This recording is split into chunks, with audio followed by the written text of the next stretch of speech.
everybody. Paul here from Turner Hopkins Immigration. I'm here today with Greg Bolick from Ironwall Solutions. Just to talk about Greg's move from Canada to New Zealand and his settling into New Zealand, and obviously the business you've created. So thank you for coming along, Greg. You're welcome. Maybe we can just start with why you chose to move your family to New Zealand. My oldest daughter came back from a trip to Europe, and she brought back a lot of photos and experiences and stories of her 3-week trip. And as a family, we decided to, there's more of the world that I'd like to show my kids and experience those things with my family. And we decided to make a list that anybody else would do of those top 10 locations around the world. And New Zealand was on top of the list. Oh, very good. And as you were planning, what was going through your mind? So what things were you thinking about? What was, I guess, the number one priority? Was it safety or education or what sort of stuff? It was a combination of things. We wanted a place that we would have a good connection with, first of all. Also, safety was important, obviously, with the young family. A place that we knew that we would be able to grow. Okay, and this wasn't a decision that we were going to take lightly.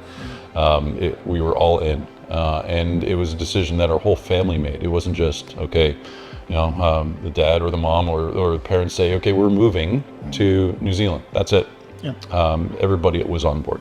That's fantastic. So it was this lifestyle. It was the language as well. There's no language barrier, and also being a Commonwealth nation. Canada as well, and we decided to move that for those reasons. Yeah. Right. Yeah. And so you decided to make the move. What was sort of the next step in terms of finding out how to make the move? Because obviously there's a lot of moving. First, being 18,000 kilometers away and a completely different time zone, I did all my research online. There's so much information online, it was staggering. It was like I was treading in the deep end, and I'd been treading for years already. The information was also inconsistent from location to location, and just learning the different, looking at the different forms, looking at the different ways to apply online. There was a big dollar figure with it as well, and I wanted to make sure that I got the information right the first time around. Yeah. And I could not navigate all the changes that were being made on New Zealand immigration. So that's why I reached out to a consultant, an immigration consultant in New Zealand, to help me through that process, that human touch. Yeah. Fantastic. And so fast forward to having made the move. Yes. You've been here. So how long have you been here now? Been here just over 6 years. 6 years, okay. And so looking back over that process, would you say that having someone to assist you was obviously hopefully helpful? I think it was one of the best decisions I made.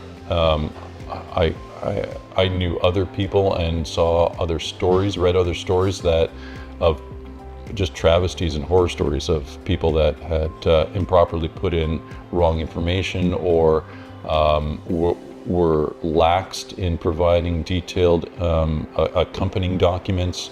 The consultant helped me collect information, submitted information upon my behalf, and I would not have been able to get a very clear application to Immigration New Zealand without their help.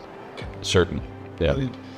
So now you're here, you're settled, and you've started your own business. So maybe tell me a little bit about that, because ultimately that's what New Zealand was looking for: bright people coming to bring their skills and their human capital. So tell me a little bit about what you've done.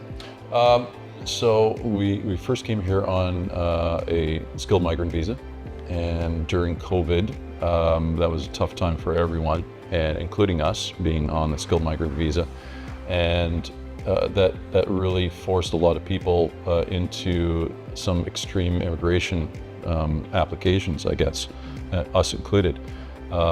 Thankfully, in 2021, there is a fast forward immigration application for skilled migrants, which I took advantage of for myself and the family. and with help through a consultant, and we were accepted finally after about a year and a half of waiting anxiously. I think that was the hardest part. Yep. Certainly the expense, but it was the waiting. Yeah. Yeah.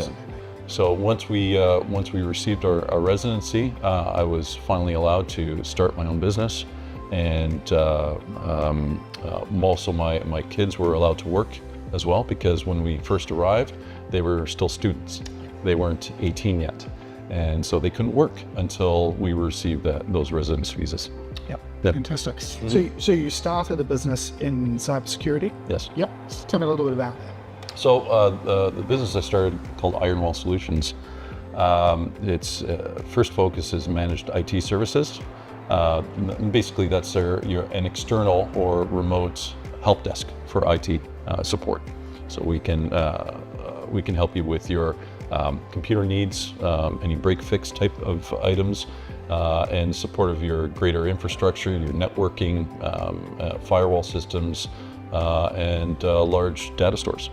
But with that, we have a strong focus on cybersecurity, and that's very important in this day and age, where cybersecurity can be a very difficult thing to navigate, especially for small and medium businesses that don't have the focus or the resources to protect themselves. There's many problems out there in regards to ransomware and spyware and phishing attempts and accounts being compromised. So we help companies protect themselves against that. Fantastic. And coming from Canada with significant experience and probably much bigger markets, much bigger companies, and then coming to New Zealand, small country, how have you found that adjustment in terms of setting up a business here? I think the biggest adjustment is that the business world relies so much on reputation and reliability here in New Zealand. On the reputation side, more of. It's not what you know, it's who you know. And so networking is a huge resource for to get your business going and to establish your business in the New Zealand marketplace. Every lead or every business lead that I've generated has been through networking.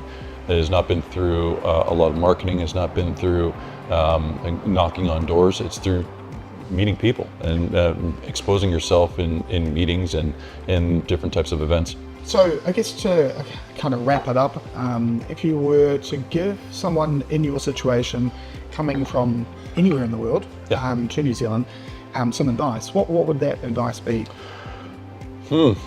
I think if you're coming to New Zealand with all the immigration laws that are changing so dynamically and affecting such large demographics at the same time, it's tough to keep track on that. And somebody that is not an immigration professional, and an individual that just wants to immigrate to New Zealand from anywhere, you need somebody that is a professional to help you through that. It's hard work to go through those application processes. You can miss things. You don't know the jargon, and you don't know where, if you are a business professional, there are certain avenues that you can take and certain visas that you can apply for. Your marital status, your family status. Do you have elderly that you want to bring with you eventually? All those things that change the way that you apply. And without guidance, we wouldn't be here. Yeah. So absolutely look out for a consultant. Brilliant. Yeah. Greg, thank you You're welcome. for giving us your time and sharing your story, and wish you all the best for your business in the future. Thank you very much. Brilliant. Thank you.